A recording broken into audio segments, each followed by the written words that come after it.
Welcome to The Explainer. Today, we are diving into a term that is absolutely central to how global commerce works, merchant trade transaction.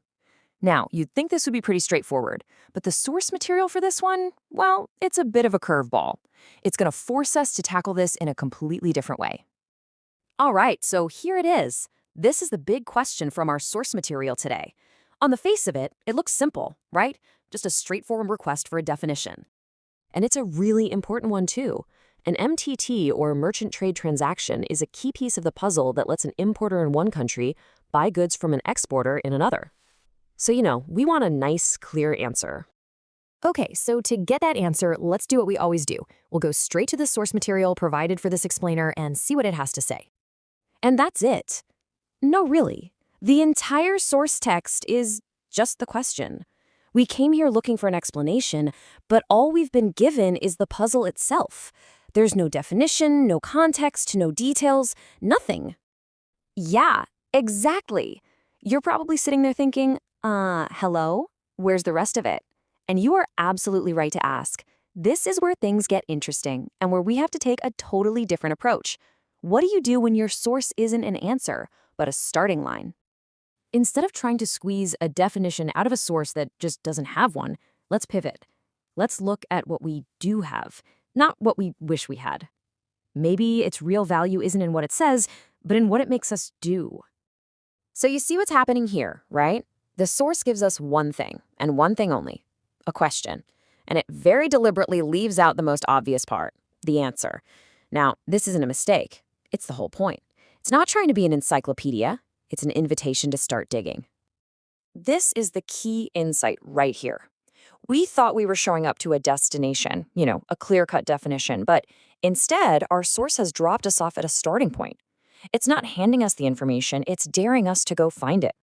And because of that, this whole explainer is changing course. Instead of just being handed the definition, we're going to explore the amazing process this question kicks off. It's the very journey of discovery that would lead us to find out that an MTT is a kind of triangular trade, where a supplier ships goods directly to a buyer, but the whole deal is managed by a third-party merchant in the middle. Because when you really think about it, questions are the engine of, everything. They are the spark that lights the fire of discovery, of innovation, and of understanding. Let's just take our question as an example. It sparks curiosity about global trade. That curiosity drives us to investigate, pushing us to look into how you manage risk between a buyer and a seller who might be on opposite sides of the planet and never meet. It makes us challenge our assumptions, like maybe we thought payments were just simple wire transfers, and that's when we discover the complex role banks play as guarantors. That discovery right there is what fuels the trust that makes global commerce even possible. It's this amazing, powerful cycle that a single question can trigger.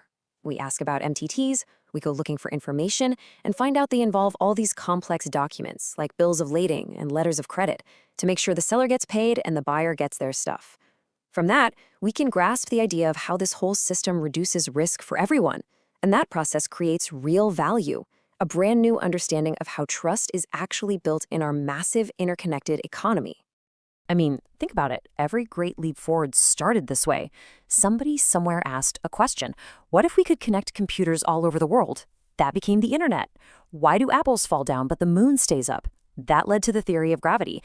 And the question, how in the world can we trade with someone halfway across the globe we don't even know? Well, that led to foundational concepts just like the merchant trade transaction. And that brings us right back to the beginning. Our source, which seemed so empty, wasn't a dead end at all. It was a demonstration. By not just giving us the answer, it forced us to walk the path of inquiry ourselves.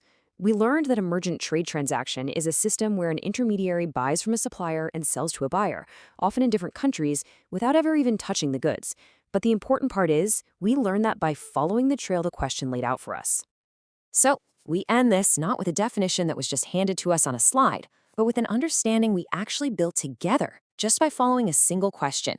We started by asking about merchant trade transactions. And yeah, we found our answer, but I think more importantly, we rediscovered that the most powerful tool for learning isn't having all the answers. It's being willing to ask the right questions.